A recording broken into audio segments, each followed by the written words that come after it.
Bum bum bum bum ba-dum bum bum bum bum bum bum ba-da-da-dum bum bum ba-dum ba-ba-dum. I'm not going to sing any longer because I see everyone coming in, and it's so great to see all my friends, all my students, all my followers, all my community. And that's what we are, my friends. We are a community, and it is growing and building with great momentum. And it's one of the great joys of my life to know that we are all in this together. We're helping each other. I teach you, you help each other. Many of you have put together study groups. It's really wonderful. Gateway study groups. So my name is Joette Calabrese, and it's Monday night. And we do the same thing every single Monday night. At 8 o'clock Eastern time, we do one thing and one thing only, and that is we talk about homeopathy. I teach you what I know, and I hope that you help each other as well. For those who don't know me, that's what we do. For those who do know me, welcome, my dear friends. I see that we have someone coming in from channel marker 45. Hi, Leanne. Great to see you. Happy Memorial Day, Deborah. Wonderful. We got Barb from Grafton, Ontario, and Becky from Winnipeg, Manitoba. Love it, love it, love it. We had somebody just a little while ago just came in from Australia. We've got a lot of people from Australia. It's really great to see everyone. Dolly from Pennsylvania. Oh yeah, Leanne says, I saw the Quebracho Queen comment. I heard it. Yeah, I know. You are the Quebracho Queen. Hi, Phoenicia from Northwest Florida. I saw how you signed in. Greetings from Santiago, Dominican Republic. Betty Rodriguez. Welcome, my friends. Welcome from Maine, Michigan.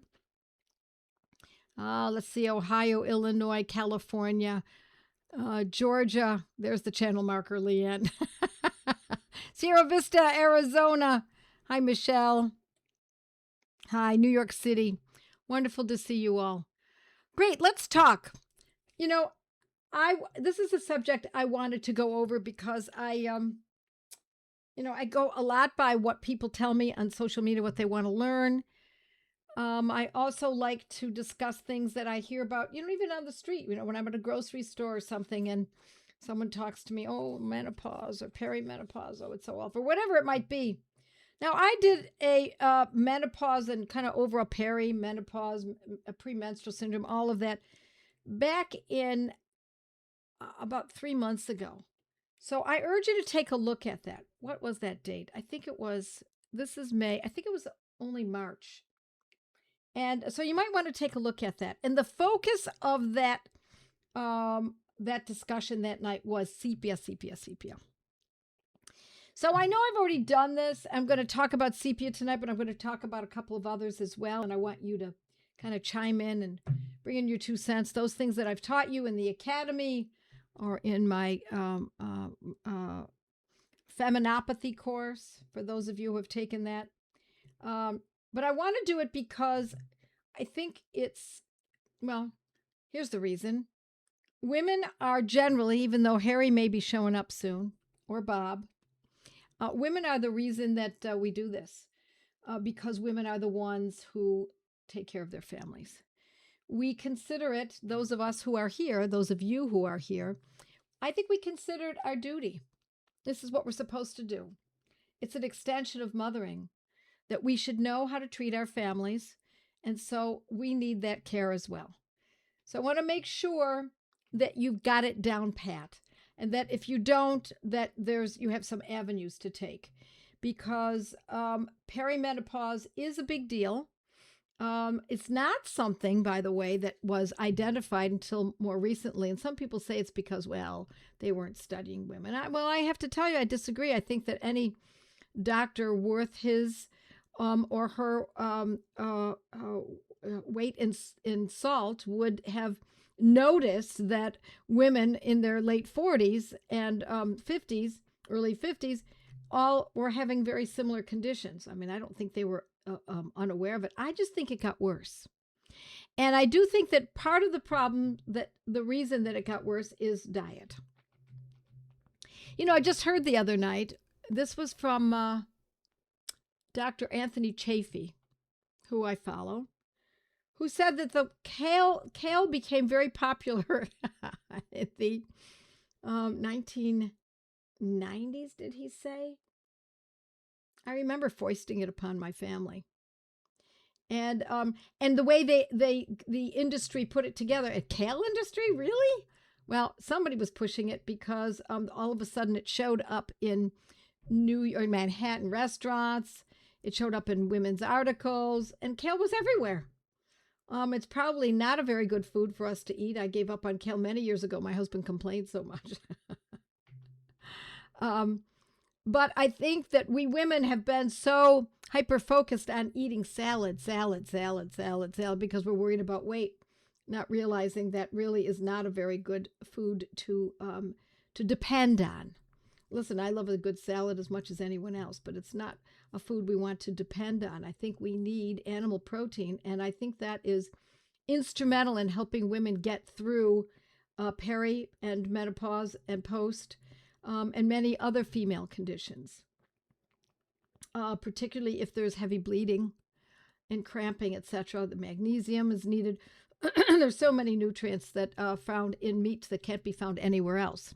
So I don't want to go into diet because I am not a dietitian. It is something that is a penchant of mine. I've been interested in it for many years, and I try to become as knowledgeable as I possibly can about it. But I have to tell you, that's what I think is one of the problems with why women are suffering as much as they do. And as they gain weight, as they get into their 40s and they start putting on a few pounds, they're thinking it's fewer calories and moving more. And I totally disagree, not only because it's not what's helped me personally after putting a lot of effort into it, but also I've heard about it from my students and clients, and then the studies have come out.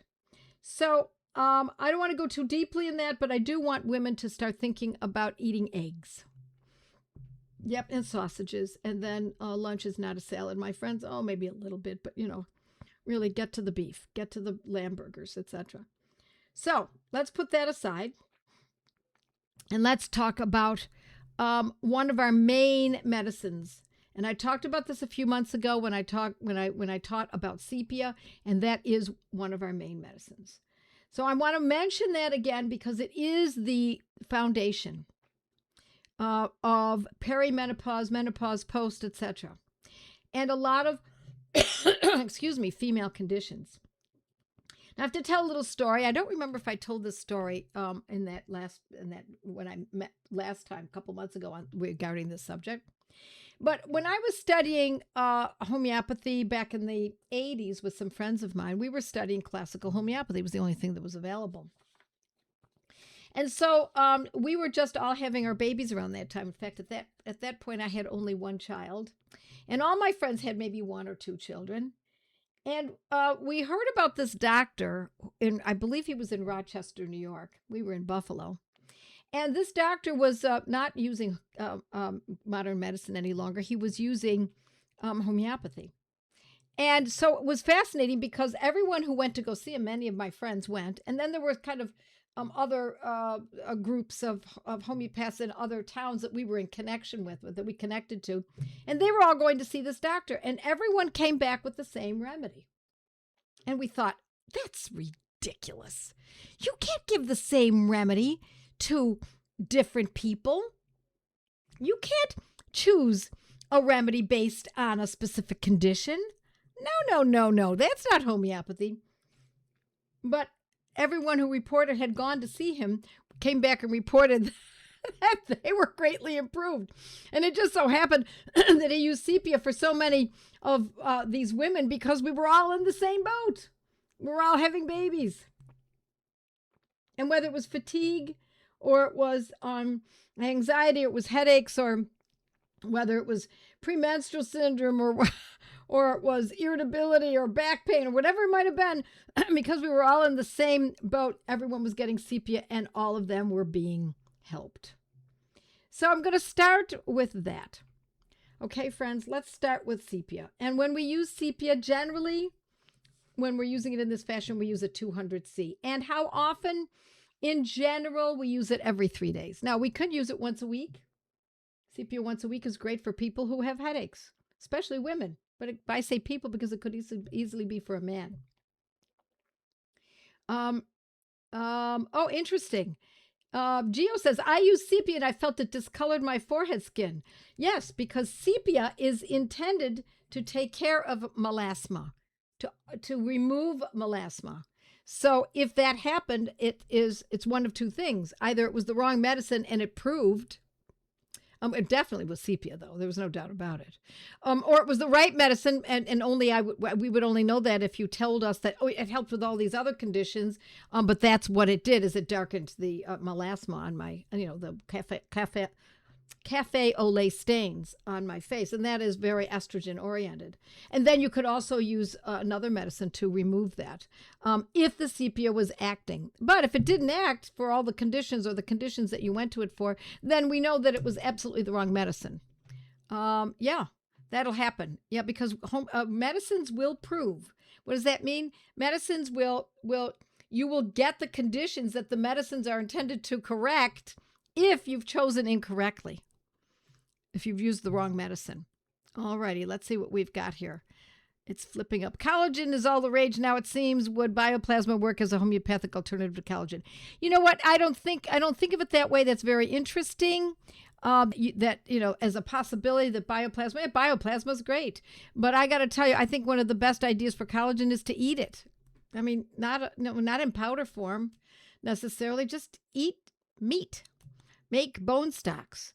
Cook your turkey down and get the bones and make a stock. We just had that for dinner tonight. I had turkey stock that was in the freezer that I made from last Thanksgiving, and it is and it made the most beautiful soup tonight.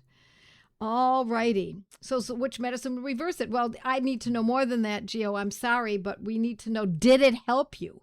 That's what I want to know. Did sepia help? Forget that for now, the discoloration. Tell me whether or not sepia helped the other conditions. That's what's key. Then we move from there. Okay. All righty. Now let's talk about sepia. Okay, so we talked about sepia. The next medicine I want to bring up is ammonium carbonicum. Ammonium carbonicum. It's smelling salts, homeopathically made, however, in a 200C. And that is particularly good for any woman who's having difficulty as she's going into menopause. So that's perimenopause or menopause itself. It's an overall medicine. It runs the whole gamut. It is a medicine that is not quite as specific as some of these other medicines we're going to talk about. So ammonium carbonicum 200 every other day. And that's great for fibroids. It's great for overall. It is a generalized medicine when you're saying, oh my gosh, this menopause business is really for the birds. And you may not have any specific conditions, or you have specific conditions and you add another medicine to that to take care of the specific conditions. All righty. So, I'm not getting anything back from Gio. But let me just say, in case you don't know, Gio, just in case, we do know the way I teach homeopathy. Here it is. No, it didn't help. It was used to regulate periods and still have not regulated, but I stopped because of the skin discoloration. Well, so I imagine you stopped within, probably over a period of 2 months. So what we do is we use a medicine called camphor. Camphor 200, 1 dose 1 day. And that often, not always, I'm not going to guarantee it often, but not always, antidotes aid in ill-chosen medicine. So there are other medicines that we can use for regulating the menses. And ammonium carbonicum happens to be one of them. So let's just see. We've got a lot of questions coming in. Greetings from Denver. Hold on, excuse me. Yes, you're welcome, Gio. I hope it helps. Is tonight about menopause? No, it's premenstrual, but we'll talk a little bit about menopause too. Let's see.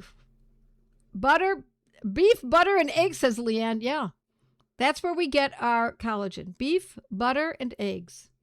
A lot of beef, a lot of butter. Not occasionally. Beef every day. every day. And not 2 eggs, my friends. 4 eggs. Fill yourself up. No bread. Forget the bread. That's causing a lot of trouble for a lot of people. Look, I love bread. I love homemade. My son and daughter-in-law make the most unbelievable, freshly ground. They grind it themselves. They bought a grain mill, and they get the most beautiful wheat berries, grind it down, and then make an unbelievable sourdough bread a couple times a week. I can't resist that. I will absolutely have that. Okay, let's see. We got some other questions that are coming in that are not relevant to tonight. If we have time, we might get through it. All righty. So now let's talk about this. Hot flashes often precede menopause itself. It's one of the first symptoms we notice. And so I also want to tell you, my friends, if you're not getting the right information that you need, because there are a lot of a lot of areas that we could cover tonight, then I want you to consider going to Joette's Learning Center, scroll down and go to my course titled Feminopathy. But I want to give you as much as I can here to perhaps whet your appetite. So hot flashes, my first medicine I think of always is sulfur. Now, if you do this, you can just go to your browser and do Joette Calabrese hot flashes. And the first medicine will probably pop up is sulfur 30. Sulfur 30 twice daily. I've used it for years. It's a great medicine. And then we give it its due. We allow the medicine to act over days, weeks. Why weeks? Why even a month? Because, my friends, that is how we work. We work in a 28-day cycle, so we may need 28 days to actually see a shift. Yeah, Angela says, when I started menopause, I didn't really have hot flashes. I was just hot. Yeah, that's sulfur. That's sulfur 30. Yes, you got it. So, I don't know, Serena, are you with me tonight, Serena, or is it Natalie? Because it says from my Joette Calabrese staff, I always like to know who's here. Let's see what else we've got. A friend is suffering. Okay, that's a catheterization. All right, so hot flashes, sulfur 30, twice a day. Sometimes if it's really severe, we go more frequently than that. Sometimes we use it. I mean, if I know a woman who had, I don't remember the number, but it was something like she counted 27 hot flashes in a day. It was absolutely debilitating. She could barely work. She couldn't concentrate. She wasn't sleeping. It was awful. I used, as I recall, we tried sulfur. It didn't act. We used it for quite some time. We went back to a higher potency of sulfur. Finally, what did it was Lachesis. Harry says, "Hi, Mighties. Lost the server temp, reopened it to get back in." Okay, you're helping each other. What about being hot, then cold? Well, the cold follows because my guess is that we get cold, or you're getting cold because you've gotten hot and you've perspired and now it's cooling off. So, oh yeah, hi, Serena. Okay. Yes, ma'am, Serena. So that cold is a reaction to the perspiration. I'm guessing. I'm assuming that's so. That's still sulfur 30. If that doesn't act and we've given it its due, as I said, a couple of weeks or so, then by all means we go to sulfur 200. Do the same thing. Yeah. And then we've got, anybody have breast pain? That can be, now look, breast pain is pretty innocuous for many women, but if it becomes a problem, and now she can't sit down hard, being jarred is painful, just don't hug mommy. Mommy's tender right now. That is very common in before menopause really hits. Anyone know what that medicine is? Let's see if anybody knows this. It's a fascinating medicine. And the reason it's fascinating is because it's not really a medicine. It's not necessarily a hormonal medicine per se. But it's a great medicine. And it's not only useful for women who have this problem, but even little boys. Even, maybe I shouldn't be saying little. Maybe I should be saying adolescent boys who have, because of the hormones that are changing, or girls who are adolescents and the breasts are painful. Bellis is a good choice if there's an injury to the breasts. Let's see if anybody knows. Phytolacca, Harry says, I think that's a very good choice, but there you go. Marley. Thank you, Marley. Are you a student, Marley? Yeah, breast pain with periods, breast pain during ovulation, just breast pain. It doesn't really matter when it is. It's Bryonia 30. This is a great medicine for any time breasts, even breast buds in younger, in adolescence, when it's kind of painful. It's not a horrible thing, but, it's an interesting way to help your child, boy or girl. So yeah, Bryonia 30, twice daily. It's a great medicine for that. Phytolacca would be useful for, yes, pain, but also the swelling and other areas. And I would use that as a second choice. I really like Phytolacca for that as well. Marlee said, I wish I was a student. Well, Marlee, you must be a student on some level, because not very many people know Bryonia 30. I've taught that, and I hope that many people do. But here we go. Karina says, I use Bryonia for my son. I learned it from you. Oh, I'm so glad to hear that. Sarah says, yep, Sarah's an ND. She knows Bryonia 30. Beautiful. I'm so glad this is out there. Let's see. Linda says Sepia 200 helped the horrible swelling in vaginal area in my 50s. After wearing a pessary for 5 years in late 60s, I started using Sepia again. Immediate relief. Now 75, no prolapse in uterus, and randomly use Sepia again. Life changing. Oh, you're so right, Linda. It is a beautiful medicine. It's that heavy feeling, or if it goes further than just heavy, sometimes it can be bleeding because of the uterine prolapse. It's also great for a bladder prolapse. Beautiful medicine. We're talking about Sepia again. There are other medicines too we can consider. We can consider Lilium tigrum if Sepia doesn't help, but it is an amazing medicine. I was using Sepia and ammonium carbonicum for sleep. I tried Coffea, acted like if I drink coffee or chocolate, extremely sensitive. Even cocoa butter and carob affects me with no sleep. Therefore, I tried Nux Vomica. Yes, my friend, Andrea. The moment you said that you're extremely sensitive, I was thinking Nux Vomica, twice daily. Should the Nux Vomica be taken towards evening or any time during the day? I would take it before bed in the evening. I think that's a really good choice. And you figured it out, Andrea. Beautiful. Frenisha says, I had terrible breast pain that was hard, which I found matched in the meta repertory, which helped for a nursing infection when it's a nursing infection, we want Phytolacca. Belladonna maybe, but Phytolacca is very important. And another normal remedy didn't help. Thank you for sharing. That's really great. Christine says, I used Sepia 200 once, and it relieved my uterine prolapse. Amazing, she says. Oh, Christine, thank you. Now, look, I love hearing these stories, and so do you, but don't expect that it's going to work that quickly for everyone. There are varying degrees. These medicines can be downright miraculous, like Christine said. She used it once, Sepia 200, one time. Isn't that gorgeous? And it was done. And we're hearing all of these other stories that these medicines are amazing. Replying to Karina, okay, I should have expanded. Okay, I'll leave that alone. I'm going to read it. I should have expanded. It was such a blessing because he had lumps in his chest and they were sensitive. I immediately went to your page and started reading and read about using Bryonia. It worked so beautifully. Thank you for all you do, Joette. Oh, you're very welcome, Karina. You're very welcome. All right, let's talk about itching in the female parts, shall we? That is a big deal for a lot of women. That can be maddening, and more often than not, it happens at night. Once they take their clothes off and put the pajamas on, awful, terrible. It's very hard for women to live with that. It keeps them awake, and sometimes they can scratch so badly that it can do a little bit of damage. I wouldn't call it necessarily serious damage, but it could do some damage. The medicine that we use for that is often creosotum. Creosotum. You know what creosotum is used for, my friends, in gross form? You know, the telephone poles. It's amazing. Telephone poles are wiped down with creosotum so that they don't disintegrate. Because you wonder, how is it that those telephone poles made from a very tall tree, apparently, don't rot? They never rot.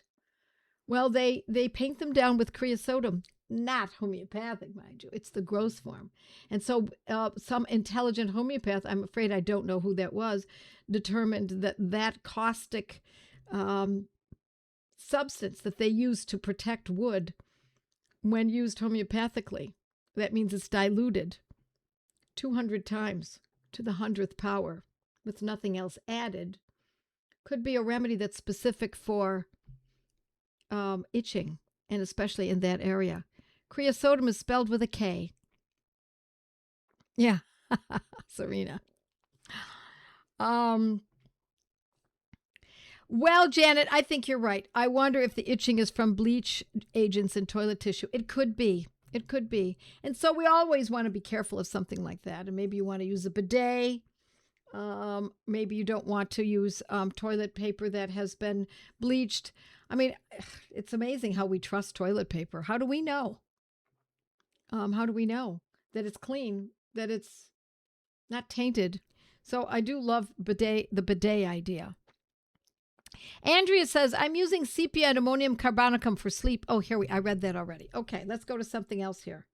Ammonium carbonicum, I want to also add, is very useful for fibroids. And we use it, as I said, in a 200 every other day. So it's something that's very strongly one should consider to learn about. I want you to learn about this, okay? Now, for premenstrual syndrome, that's the irritability, the fatigue, the feeling overwhelmed, the feeling of maybe headaches, maybe cramping, but irritability or weepiness. I want you to be thinking about that because premenstrual syndrome particularly often gets worse just before menopause hits. And then we're going to consider sepia 200 every 3 days and calculus 30 twice daily. Very important. These are very important remedies. I use unbleached bamboo toilet paper, she says. Says Miriam. Is it scented toilet paper? Asks Harry. I don't think people buy that much stuff, that kind of stuff anymore. Do they really? Scented toilet paper? But I'll tell you, those new Japanese toilet seats that everyone's buying make a lot of sense to me. I think you could overwash. There's no doubt about that. But certainly it's something to consider instead of you're using your own water that is probably filtered. I'm sure you've filtered your water before it gets into your house. Oh, yeah, creosotum is 200C. And sometimes we use it twice daily, but I wouldn't use it twice daily unless it was really severe. I would go with once every other day for creosotum, for that itching. Yeah. Itching related to dryness, asks Kim. That is also, let's see what my students say. My students are really on the ball. So let's talk about vaginal dryness, shall we? Let's see. I know who's going to respond to. I love to hear it.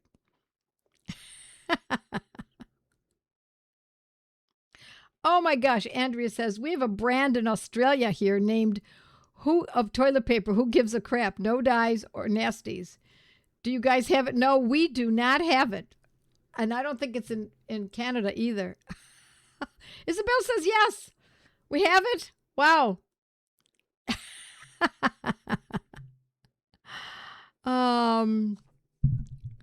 Would you discuss endometriosis when you get a chance? Have a mother and daughter with crippling cases that are going to require surgery to resolve.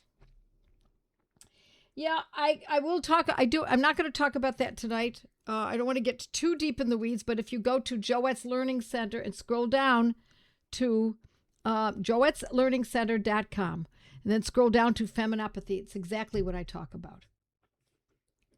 Yeah, you don't want a surgery for something like that because it creates even more scar tissue. Yeah, lichen sclerosis. That's a tough one when it gets really bad. Nitricum acidum is the remedy that I use for that. Nitricum acid. I really like that medicine, but it takes a long time, my friends. Nitricum acidum, 30 twice daily, can take a very long time. Yeah, here we go. Tara says, oh, hi, Tara. I haven't seen you in a long time. Creosotum works so well for dryness and burning with intercourse. Yes, it does. So does ammonium carbonicum. That's creosote, ammonium, and sepia. All three of those can all be very useful. Yep. Nitricum acidum, or nitric acid, or nitricum acid 30. It's a great medicine. Let's see what else we've got here.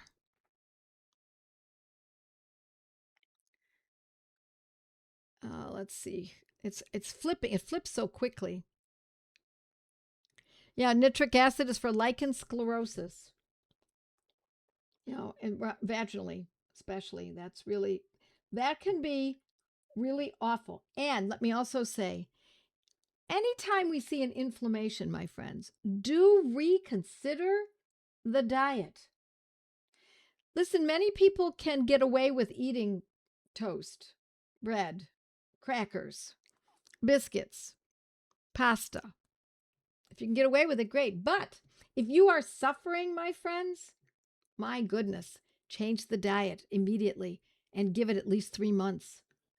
Get rid of all of those kinds of foods, all of those grains. Just eliminate them and stick heavily with animal protein and animal fats. All righty, friends, it is now 8:31. Hey, Perry. And we're going to go to my Mighties now. For those of you who follow me on Mighties, stay here. We'll answer more questions and we'll get more information out there. You know what I didn't talk about while you're doing that, Perry? I just wanted one more thing, friends. Vaginal pain during intercourse, my friends. So important to know that. Arnica 3. It's one of the top remedies. Arnica 3. May not be the only one, but it's where we start. Okay. Are we ready, Perry? Yes, we are. Just smile. Okay, I'm supposed to smile now.